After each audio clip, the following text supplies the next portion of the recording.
Assalamualaikum warahmatullahi wabarakatuh.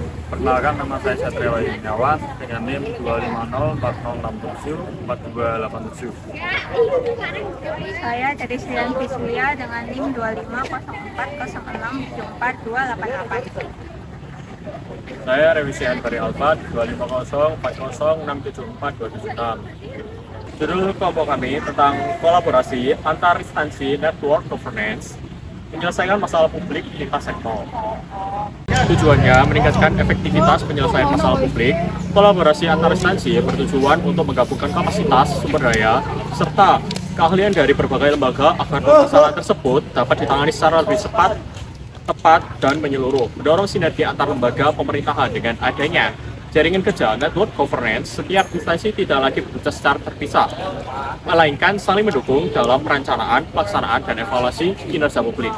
3. Memperkuat transparansi dan akuntabilitas. Melalui mekanisme koordinasi dan komunikasi yang terbuka antar instansi, masyarakat dapat lebih mudah memantau proses kebijakan, sehingga kepercayaan publik terhadap pemerintah itu dapat meningkat. Meningkatkan inovasi dalam penyelesaian masalah publik. Kolaborasi lintas instansi menciptakan sebuah ruang pertukaran ide dan pengalaman yang mendorong munculnya solusi kreatif berbasis data dan kebutuhan masyarakat.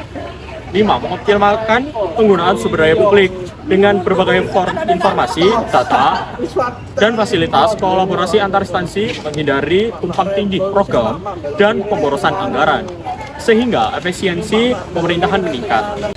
Governance jaringan memiliki peran penting dalam menyelesaikan masalah publik antar sektor.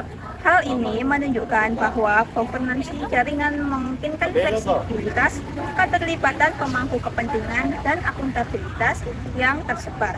Erik Hans Klins dan Job Copenhagen, dua sarjana Belanda ini adalah salah satu tokoh paling berpengaruh dalam teori network governance. Mereka berargumen bahwa dalam jaringan, manajemen memfasilitasi interaksi, negosiasi, dan pertukaran sumber daya antara aktor mencapai tujuan bersama. Kolaborasi interaksi merupakan pendekatan penting untuk menyelesaikan masalah publik yang bersifat kompleks, multidimensi, dan lintas sektor seperti kemiskinan, lingkungan, kesehatan, hingga tata kelola pemerintahan digital. Prinsip utama teori kolaborasi antar instansi meliputi tujuan bersama, seluruh pihak memiliki visi dan sasaran yang sama dalam menangani isu publik. Dan yang kedua yaitu kepercayaan. Hubungan antar instansi dibangun atas dasar transparansi dan komunikasi terbuka. Yang ketiga yaitu ada komunikasi efektif, diperlukan koordinasi dan komunikasi rutin agar tidak terjadi tumpang tindih kebijakan. Yang keempat ada komitmen jangka panjang. Kolaborasi tidak hanya bersifat proyek sementara tetapi menjadi pola kerja berkelanjutan. Dan yang kelima yaitu kepemimpinan fasilitatif. Pemimpin bertugas mengarahkan, menengahi konflik, dan memastikan semua pihak terlibat aktif. Kaitan teori dengan praktik dalam organisasi publik, contoh nyatanya di Indonesia yaitu yang pertama ada penanganan pandemi COVID-19, pemerintah pusat, pemerintah daerah, Kementerian Kesehatan, BNPB, dan TNI Polri berkolaborasi dalam penanganan pandemi. Koordinasi lintas sektor juga melibatkan rumah sakit swasta, lembaga riset, serta masyarakat melalui program vaksinasi nasional. Yang kedua ada program penurunan stunting nasional. Program ini melibatkan Kementerian Kesehatan, BKKBN, Kementerian Desa, dan pemerintah daerah. Setiap instansi memiliki peran berbeda, namun saling melengkapi dalam edukasi gizi, sanitasi, dan memberdayakan masyarakat. Yang ketiga yaitu kegerakan nasional penanggulangan kemiskinan ekstrim. Pemerintah pusat bekerja sama dengan pemerintah daerah, BPJS, dan lembaga sosial untuk menyusun data terpadu dan menyalurkan bantuan kepada tepat sasaran. Yang keempat ada pengelolaan lingkungan dan penanganan bencana alam. Kolaborasi antara Kementerian Lingkungan Hidup dan Kehutanan, BNPB, BMKG, serta komunitas lokal menunjukkan pentingnya koordinasi dalam mitigasi bencana dan perlindungan lingkungan. Jadi di sini saya akan menjelaskan kelebihan, kelemahan, relevansi dengan kondisi saat ini dan juga rekomendasi. Pada kasus penanganan pandemi COVID-19, Kelebihannya adalah kecepatan dan skala respon. Kolaborasi antara TNI dan Polri, Kementerian Kesehatan, BNPB, dan swasta memungkinkan mobilisasi sumber daya dan pelaksanaan program vaksinasi nasional dalam skala besar. Kelemahannya adalah koordinasi awal yang kompleks. Sering terjadi tumpang tindih regulasi atau kebijakan yang berbeda antara pusat dan daerah. Misalnya terkait pembatasan kegiatan, menimbulkan kebingungan di tingkat implementasi. Lalu relevansi dengan kondisi saat ini. Relevansinya sangat tinggi, menunjukkan organisasi publik harus adaptif, fleksibel, dan mampu membentuk jejaring temporer untuk menghadapi krisis multidimensi yang tiba-tiba. Lalu di kasus program penurunan stunting, sisi positifnya adalah pendekatan holistik, melibatkan multisektor, kesehatan, BKKBN, desa dari hulu ke hilir, mengakui bahwa stunting adalah isu multidimensi yang memerlukan solusi non-medis atau gizi, sanitasi, edukasi.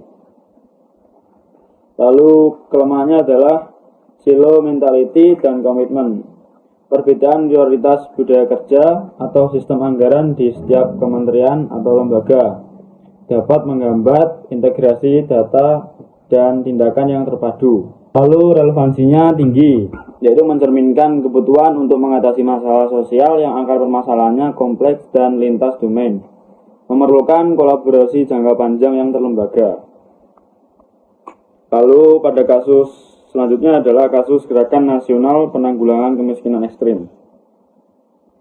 Kelebihannya adalah basis data terpadu. Pada basis data terpadu ini, upaya kolaborasi antara pemerintah, pusat, daerah, dan BPS bertujuan untuk meningkatkan akurasi data sasaran atau target, agar bantuan tepat guna dan tepat sasaran. Kelemahannya adalah isu validitas dan pembaruan data. Seringnya data yang digunakan tidak up to date dengan kondisi real di lapangan, menyebabkan exclusion error yang berhak tidak menerima atau inclusion error yang tidak berhak malah menerima.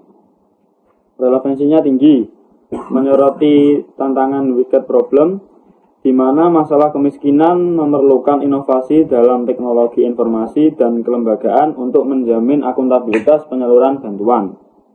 Kasus selanjutnya adalah pengelolaan lingkungan dan penanganan bencana alam.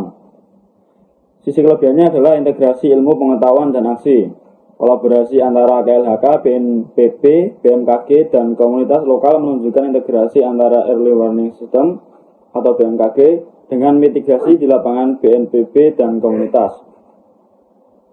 Sisi negatifnya adalah konsistensi dan keberlanjutan kemitraan. Keterlibatan komunitas lokal sering bersifat ad hoc atau insidental dan kurang terlembaga dalam jangka panjang, sehingga keberlanjutan mitigasi bencana sering terabaikan. Relevansinya sangat tinggi, mencerminkan peran organisasi publik yang harus proaktif dalam mitigasi dan adaptasi terhadap perubahan iklim dan resiko bencana yang terus meningkat. Berdasarkan analisis kritis dan kerangka teori kolaborasi, berikut adalah rekomendasi pengembangan organisasi publik di Indonesia. Yang pertama adalah membangun lembaga penghubung. Organisasi publik beralih dari koordinasi ad hoc ke kolaborasi yang dilembagakan. Rekomendasi pembentukan kantor program lintas sektor permanen yang sifatnya temporer atau permanen. Misalnya, tim percepatan yang anggotanya ditarik dari berbagai kementerian atau lembaga untuk durasi tertentu, tetapi struktur pendanaannya permanen. Lembaga ini berfungsi sebagai boundary spanner atau mengatasi perbedaan bahasa, budaya, dan sistem kerja antar instansi. Yang kedua, reformasi sistem anggaran dan insentif kolaboratif. Teori IOR menunjukkan bahwa sumber daya adalah kunci kolaborasi.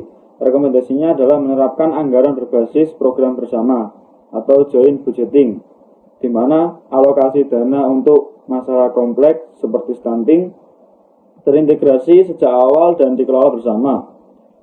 Berikan insentif kerja reward kepada individu atau unit yang berhasil memimpin atau berpartisipasi aktif dalam kolaborasi lintas sektor yang sukses. Selanjutnya, Pengembangan kapabilitas atau network management. Rekomendasi adalah melatih ASN, terutama di level manajerial, dalam keterampilan manajemen jejaring atau network management skill, termasuk negosiasi, mediasi konflik antar pihak, dan membangun kepercayaan di antara kolaborator. Selanjutnya, penguatan partisipasi publik dan komunitas.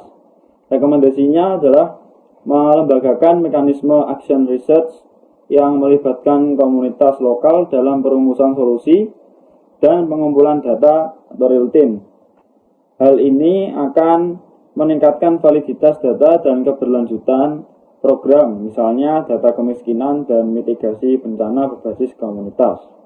Kesimpulannya, sebuah kolaborasi antar instansi atau network governance merupakan sebuah bentuk inovasi dalam tata kelola pemerintahan modern yang menekankan pentingnya kerjasama lintas sektor dan lintas lembaga. Pendekatan ini tidak hanya memfokuskan pada koordinasi antar unit birokrasi, tetapi juga mendorong keterlibatan berbagai aktor seperti sektor swasta, masyarakat sipil, dan akademisi dalam sebuah proses penyelesaian masalah publik. Sekian, terima kasih. Wassalamualaikum warahmatullahi wabarakatuh.